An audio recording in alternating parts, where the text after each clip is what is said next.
परम प्रेममय श्री श्री ठाकुर अनुकूल चंद्र जगत जननी माता लक्ष्मी परम पूज्यपाद श्री श्री बड़दा परम पूज्यपाद आचार्य व श्री श्री दादा चरण कोटि कोटि प्रणाम।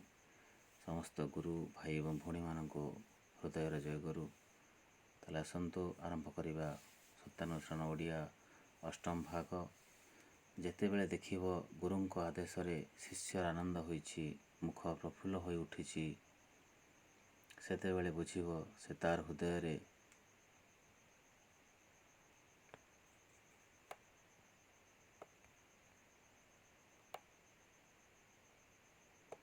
सेतेबेले बुझिब जे तार हृदय रे शक्ति आसीछि। खबरदार काहाकू हुकुम करी किंबा चाकर बाकर द्वारा गुरुंक सेवा शुश्रूषा करने को जाओ नहीं। प्रसाद वंचित हो नहीं।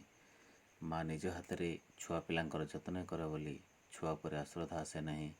सेथिपाई एते भल पाइबा। निज हाथ रे गुरु सेवा करिले अहंकार पतला हुए, अभिमान दूरे जाए, आउ प्रेम आसे। गुरु ही भगवान कर साकार मूर्ति, आउ से ही आब्सोल्यूट बा अखंड। गुरु को मोर बोली जानिबा को हुए। माँ बापा पुओ इत्यादि घर लोक कथा कहला बेले जेपरि तांकर आ गुरुंकर मुह भी मन पड़े। तांकर भर्त्सनार भय रखिबा अपेक्षा भल पाइबार भय रखिबा ही भल। मु जदि अन्याय करे तेबे तांक प्राण रे व्यथा लागिब। सबु समय रे तांको अनुसरण करने को चेष्टा कर। से जहा कहती जतन सहित ताहा रक्षा करी अभ्यास रे चरित्रगत करने को नियत चेष्टा कर। आउ ताहा ही साधना। तुमे गुरुकंठारे बा सतरे चित्त संलग्न करी आत्मनयन पाई जत्नवान हुओ।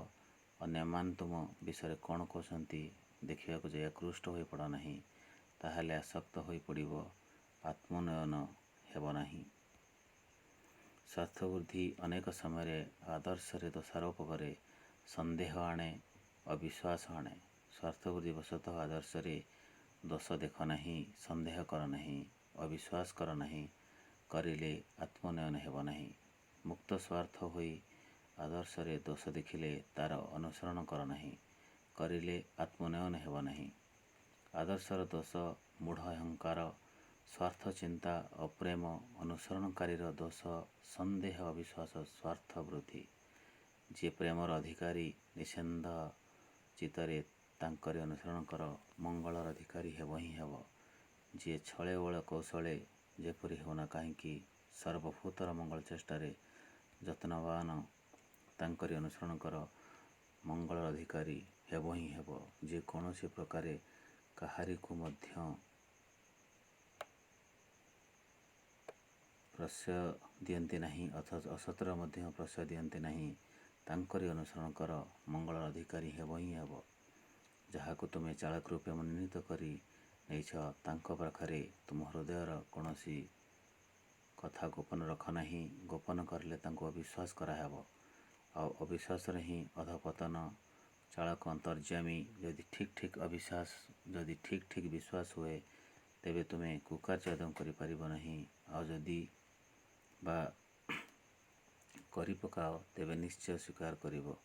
आ गोपन करने को इच्छा हेले ही जानि रख तुम हृदय रे दुर्बलता आसीछि एवं अविश्वास तुमको आक्रमण करिछि। सावधान हो, नचेत अनेक दूर को गड़ीजीव।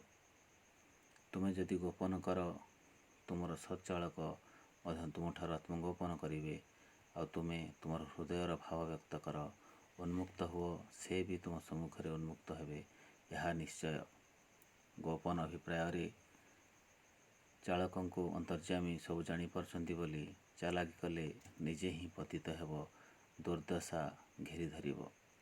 हृदय विनिमय भल पाइबार गोटे लक्षण। आउ तुमे जदि से हृदय को ही गोपन कर तेबे यह निश्चय जे तुमे स्वार्थभावपूर्ण तांको केवल कथार ही भल पाओ, काम रे ଗୋପନ ଅଛି, କିନ୍ତୁ ଭଲ ପାଇବାରେ ତ ଉଭୟଙ୍କ ଭିତରେ କିଛି ହେଲେ ଗୋପନ ରହିପାରେ ନାହିଁ। ଜୟ ଗୁରୁ।